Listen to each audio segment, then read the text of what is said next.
Hola, ¿qué tal? Bienvenidos y bienvenidas. Este es su programa Aprende en Casa, en su emisión radial, un programa producido y dirigido por la Secretaría de Educación del Distrito. Pues el que tiene la palabra tiene el poder.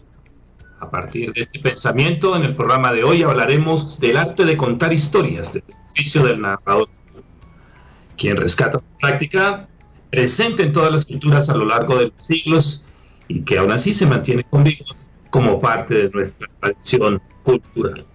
El narrador oral debe ser un mago con sus palabras, que a través de sus historias, su cuerpo y su voz, es quien cautiva, convoca y va llevando al público a vivir sus historias, a soñar y por supuesto a imaginar. ¿Qué tal si empezando nuestro espacio me permiten invitarlos a disfrutar y emocionarse con la siguiente historia que lleva por título Se va a morir? Era julio de 2008. William llevaba un año trabajando en Namibia, África, en un proyecto de perforación en el mar.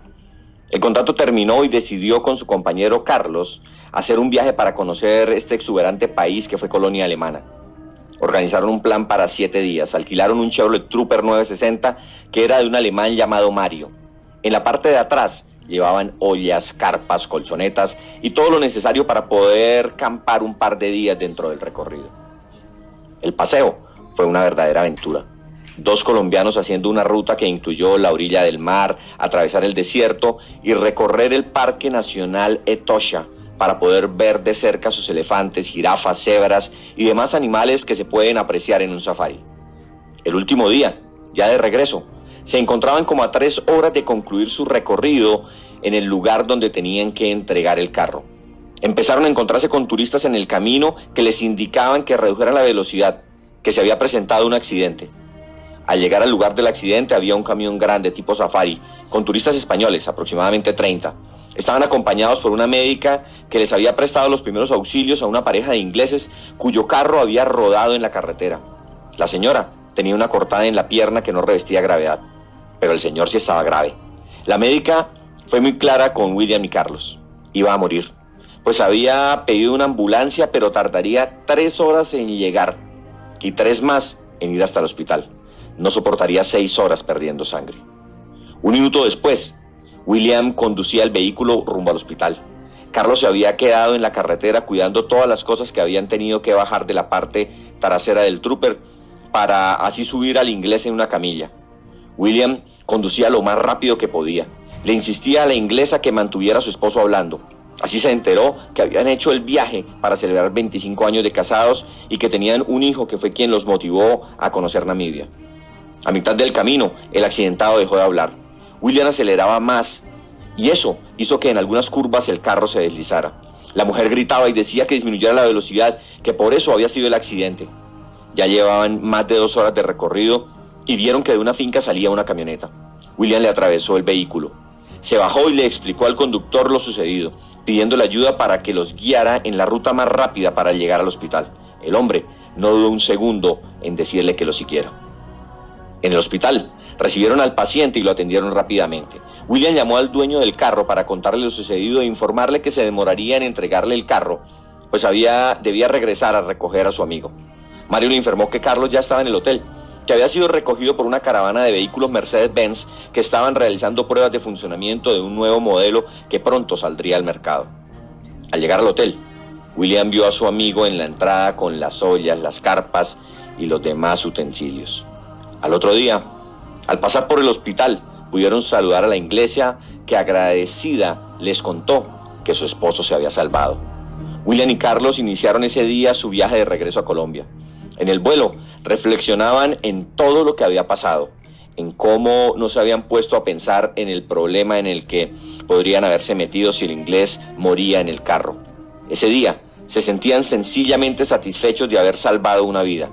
Mientras tanto, en alemán, español e inglés, se contaba la historia de 2 colombianos que aparecieron como ángeles para salvar la vida de un hombre accidentado en una carretera en Namibia.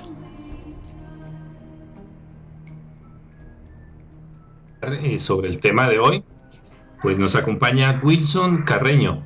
Él es artesano, ingeniero de petróleos con una maestría en diseño, gestión y dirección de proyectos, profesor de perforación de pozos y narrador oral.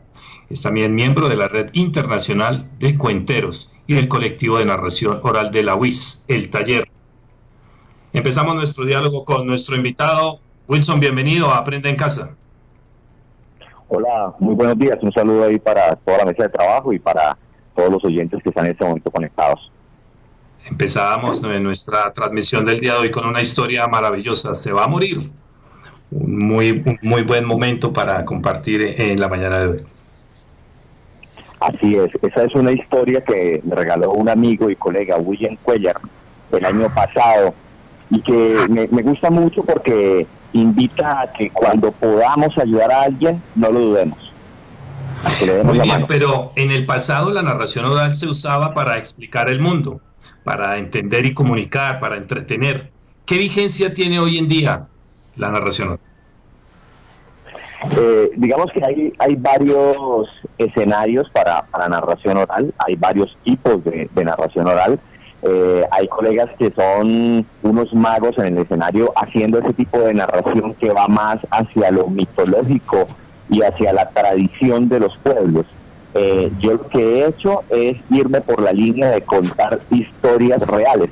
Yo lo llamo historias que no son cuentos.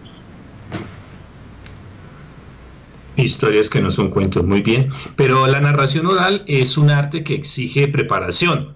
¿Cómo elige usted sus historias? ¿Con qué intención las cuenta? ¿O depende del público que tenga ahí enfrente?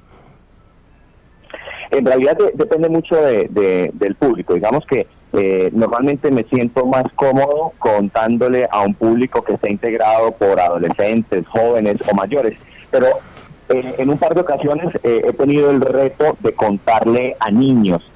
Es algo fantástico, porque en los niños está mucho más fuerte el reto de mantenerlos concentrados en la historia. Entonces hay que, hacer uso de todo lo que hemos aprendido en nuestros talleres de narración para poder, no solo con la palabra, sino con los gestos también, mantener al público conectado. Hoy estamos hablando de cómo a través de la narración oral es posible rescatar, entre otros, recuerdos de infancia, compartirlos, pero es momento propicio para que escuchemos otra historia de nuestro invitado en la mañana de hoy. Es un título que nos trae una historia maravillosa también, y se denomina ¿Por qué la luna no sale en la ciudad? Wilson. En Contrata. Siempre he vivido en el barrio del Consuelo. Ahí, de niño, jugaba en la calle con los vecinos en los años en los que divertirse era sinónimo de correr, gritar, sudar. Lo que los adultos llamaban joder. Siempre en las noches queríamos jugar hasta más tarde, pero existía un mensaje perverso que salía en la televisión después del noticiero de las 7 de la noche y que arrancaba diciendo: es hora ya de acostarse, vámonos a descansar. Ante este anuncio, nuestros padres salían a la puerta de la casa informando que el juego debía terminar. Por esos años, la energía eléctrica en el pueblo ofrecía una luz amarilla, tenue, que fácilmente era superada por la intensidad de una poderosa luna llena que llenaba de claridad las calles empedradas de la villa apacible.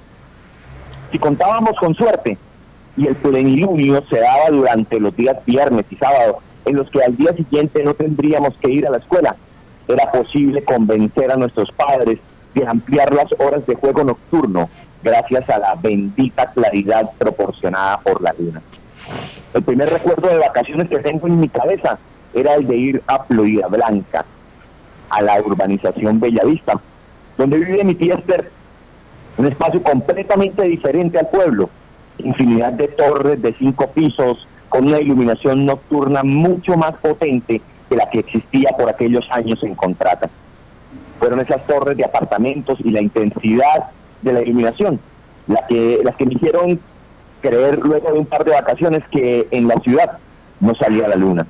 Pues durante ninguna de las noches de vacaciones había notado la calle más iluminada, tal como si pasaba en las noches de luna llena en mi pueblo. Un tiempo después, cuando mis hermanos se fueron a vivir al barrio San Bernardo, también en Florida Blanca, en la casa que empezaron a pagar con ayuda de mis padres, con las cuotas del famoso UPAC, por primera vez la luna en la ciudad. Como en San Bernardo no había edificios, sino casas de 2 pisos, la luna podía verse sin ninguna dificultad. Pero aún con la luna llena presente en la noche, las calles se veían igual de iluminadas con luna o sin luna. No le comenté a nadie sobre mi error de creer que la luna no salía en la ciudad. Esa anécdota la guardé, sin saber que se convertiría en una historia para contar. Con el pasar de los años, he concluido que definitivamente la luna nunca ha salido en la ciudad. Y en muchos pueblos, desafortunadamente, también ha dejado de salir. Pues cuando una luna llena se apodera de la bóveda celeste, debe ser por alguna razón. Y en el caso de mis recuerdos de infancia, la razón era sencilla pero definitiva. La luna llena salía en contrata para que la noche se iluminara, para que pudieran jugar hasta más tarde a la lleva, ponchado, policías y ladrones, al escondite y a muchos otros juegos que han sido reemplazados por aparaticos que ahora mantenemos en nuestras manos y que en las noches iluminan nuestros rostros, haciéndonos olvidar de la belleza de una luna llena. Muchas cosas han cambiado desde que era niño. La forma como los niños se divierten, los medios que usamos para comunicarnos, incluso las horas hasta las que los niños se quedan despiertos en la noche. Lo que no ha cambiado es la extraña sensación de alegría que me produce caminar por las calles de mi pueblo cuando la luz de la luna llena supera la artificial luz de las lámparas eléctricas. Excelente y espectacular. Nos traslada usted con su historia a muchos espacios urbanos, pero también de aquellas ciudades pequeñas. ¿Dónde nace o en qué momento de su vida nace este título? ¿Por qué la luna no sale en la ciudad? Bueno, esta es una historia que escribí hace unos años y que hace parte de mi vivencia, de esas primeras historias que me atreví a narrar. Al principio narraba sencillamente historias que yo había vivido. Esta es una historia que viví en el pueblo en el que yo nací, en Contratación, en Santander. Y mi recuerdo de infancia me lleva a esas calles empedradas y a los juegos con mis amigos en la calle, en el barrio en el que crecí. Con estas historias empecé a hacer publicaciones en mi canal de YouTube, y después de estas publicaciones empezaron a aparecer amigos, familiares, nuevos suscriptores al canal que me escribían y me decían: tengo una historia para contarles. Y así empezaron a aparecer muchas más historias que fui escribiendo y fui grabando y publicando en mi canal de YouTube. ¿Cuántas historias puede tener en este momento escritas, Wilson? Mira, hay publicadas ya en el canal de YouTube que se pueden ver, algo así como 60 historias. Tengo otras 4 escritas listas para publicar y estoy en este momento en proceso de escritura de otras 3. Bien, y cuando las personas escuchan sus historias, ¿qué impacto y reacciones perciben? O sea, ¿tendrán una reacción de pronto el público adulto, otra reacción los niños? ¿Qué percibe cuando termina de pronto una presentación frente a ellos? Mira, en mi caso, digamos, creativo, yo llamo a esto un triángulo terapéutico. Y es un triángulo porque el primer efecto se da en la persona que se anima a contarme una historia y que muchas veces descansa, deja salir cosas que tenía guardadas y que no le hacían bien, y al contármela siente cierta tranquilidad. Luego se da ese sentido terapéutico en mí cuando escribo la historia y de alguna forma expreso cosas que yo también tengo ahí guardadas. Y finalmente, cuando cuento la historia, cuando el público la escucha, con frecuencia encuentro personas que se sienten identificadas con esa historia y que llegan a reflexiones como: ve, esto no me ha pasado solo a mí. Hay otras personas a quienes también les han pasado cosas y que estuvieron dispuestas a expresarlas. De esta forma creo que se logra hacer algo sencillamente terapéutico. Con frecuencia cuando arranco mis presentaciones empiezo diciendo: no vengo a divertirlos. Y es la verdad, tengo colegas que son muy buenos generando diversión y creo que este es el espacio para ellos, pero en mi caso lo que busco es crear espacios de reflexión. Eso es lo que busco. Sí, Wilson, ¿y es solo un ejercicio de la escritura, de preparar las historias, o también hay un tipo de historias que le gusta escuchar y de las cuales se alimenta de esos colegas con los que de pronto comparte escenario o simplemente en el medio puede apreciar sus obras? Oh, me encanta escuchar a colegas, ¿no? Que cuentan sus historias y aprender también de ellos, ¿no? Mi ejercicio original fue escribir las historias. Yo me atreví a pararme en un escenario a contar historias hace algo más de 4 años, en la celebración del cumpleaños de la compañía para la cual trabajaba en ese momento. Invitaron a que los empleados mostraran su talento y yo dije, yo quiero contar un par de historias. Me subí a un escenario, un teatro full lleno de compañeros de trabajo. Eso facilitaba un poco las cosas, los conocía, y ahí conté 2 historias ese día. Y eran 2 historias que eran muy mías y sentía la necesidad de contarlas. Ese día un compañero de trabajo me grabó con su teléfono mientras yo contaba, me pasó el video para que tuviera el recuerdo, lo subí a un canal de YouTube, empezó a tener visitas y pues ahí empezó esto. Empecé a tomar las historias que tenía escritas, guardadas, y a grabarlas y publicarlas, y así fueron llegando las otras historias. Pero siempre que veo a otro narrador, pues aprendo cosas. Wilson, nuestra audiencia, por supuesto, es toda la comunidad educativa y pues muchos niños, niñas y nuestros jóvenes que tienen esta inquietud de escribir, de contar sus vivencias. ¿Qué consejo le podemos dar a ellos? ¿Cómo pueden empezar a caminar en este mundo maravilloso de la narración oral? Mira, primero, que no limiten la imaginación, ¿sí? Que se animen a escribir. Puede ser que el paso previo a escribir sea grabarse ellos hablando la historia que se les ocurra. Puede ser una historia real, puede ser una historia imaginaria, que la graben, la escriben y la compartan. Busquen espacios donde puedan compartirlos para que puedan recibir retroalimentación. Y que si al principio encuentran que hay muchas cosas por mejorar, que no se desanimen, que ese es el camino. Yo normalmente escribo una historia, unos días después la vuelvo a leer, la reviso, la cambio y con frecuencia lo que termina saliendo en el escenario es bastante diferente a lo que originalmente surgió. Entonces ese es un proceso y es un muy buen camino para alimentar la creatividad, es fundamental. Creo que en los niños motivar a quienes tengan la habilidad para escribir y si tienen la habilidad para contar, también que se animen a contar historias. No siempre el modo de contar es este que yo hago, de contar la historia tal cual como es. Algunos contarán sus historias a través de la música o a través de la poesía. Creo que es un trabajo en el que cada uno, ayudado de sus padres, de sus maestros, de sus amigos, debe ir descubriendo esas habilidades.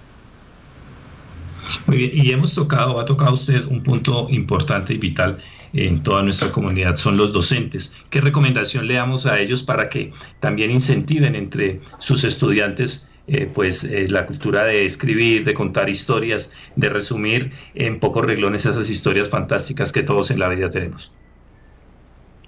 Mira, creo que es muy, muy importante que los docentes se transformen en buenos compañeros de viaje, que ayuden a sus estudiantes a identificar esas habilidades, que los motiven.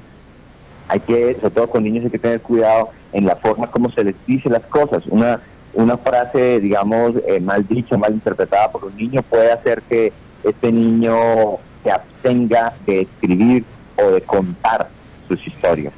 Creo que hay que estar alerta, ¿no? Y identificar esos niños que tienen esas habilidades para poderlas potenciar.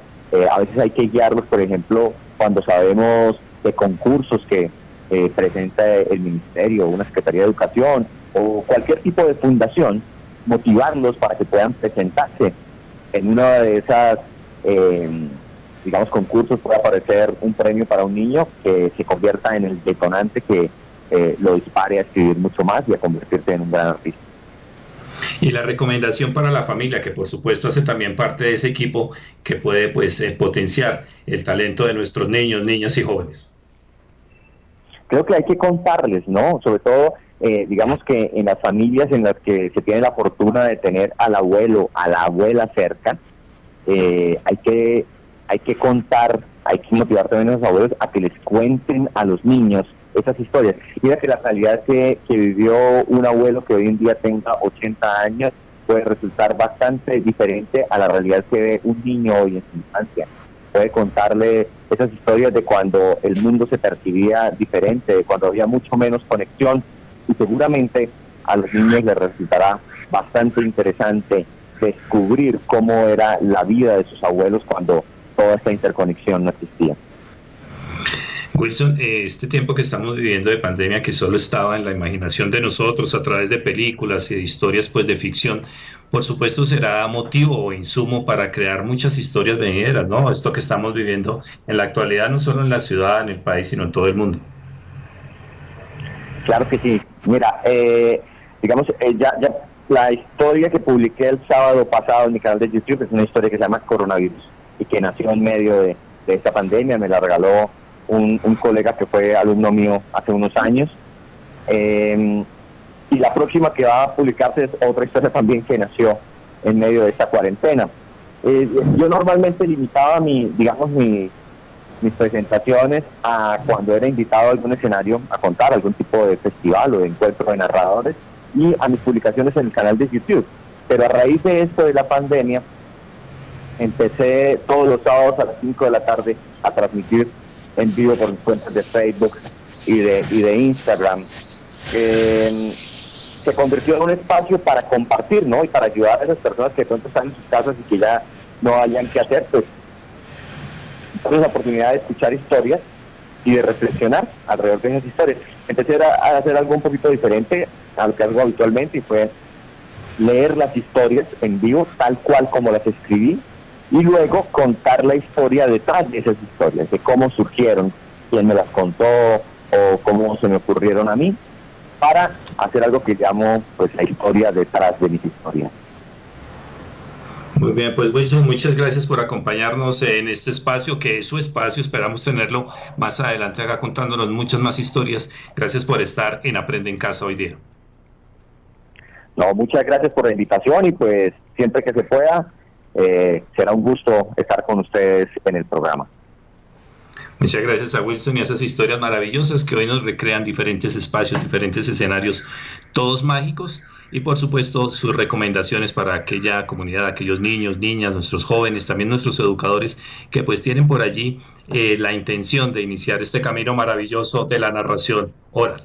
Sea este un momento propicio, y vamos a aprovechar esta oportunidad para invitarlos a la programación del próximo día viernes. Tendremos un especial, por supuesto, con motivo de la celebración del Día del Maestro, y tendremos también la invitación para que ustedes se conecten a todos nuestros canales que estén a través del Facebook de la Secretaría de Educación. Muy atentos, porque tendremos programación durante todo el día. En primera instancia tendremos el lanzamiento de la misión de Educadores y Sabiduría Ciudadana, que empezará a partir de las 9 de la mañana, donde tendremos invitados bien, pero bien especiales. Luego tendremos programación como a las 11 de la mañana, tendremos obra de teatro del Cartero de Neruda. A las 12:30 tendremos un conversatorio con los actores de la obra, y sobre las 2 de la tarde no se pueden perder Música para Abrazar.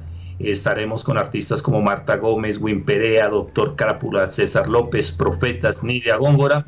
Estaremos con muy buena música y también conversando con los artistas. Ya entrada la tarde, exactamente a las 6, tendremos la obra El vientre de la ballena del Teatro Petra, y estaremos cerrando la programación a partir de las 8 de la noche con la aparición de Diego Camargo. Esta será la programación para el próximo día viernes, y también nos estaremos encontrando en nuestro espacio a partir de las 11:30 de la mañana a través de Mundo Radio, y a partir de las 12 a través de TC Radio con el especial para nuestros maestros. Aprende en Casa es un programa de la Secretaría de Educación del Distrito. Quédate en casa y recuerda, si por motivos laborales o de estricta necesidad debes de salir de tu vivienda, hay que tomar las siguientes medidas: ponte tapabocas que cubra nariz y boca, guarda la distancia de al menos 1 metro de otras personas, mantén las manos lejos siempre de la cara, y hay que lavar las manos con frecuencia. También los invitamos para que desinfecten la ropa, bolsos y zapatos al volver a casa.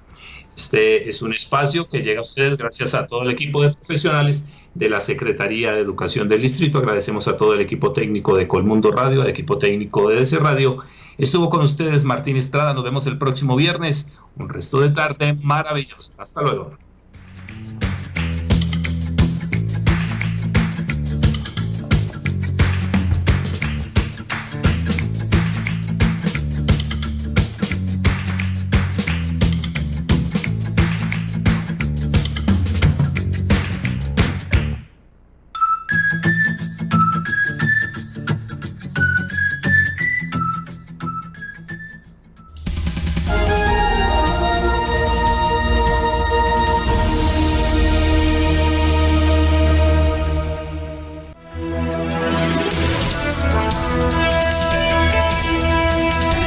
Desde Colombia, esta es la programación nacional de Colmundo. La radio que te acerca.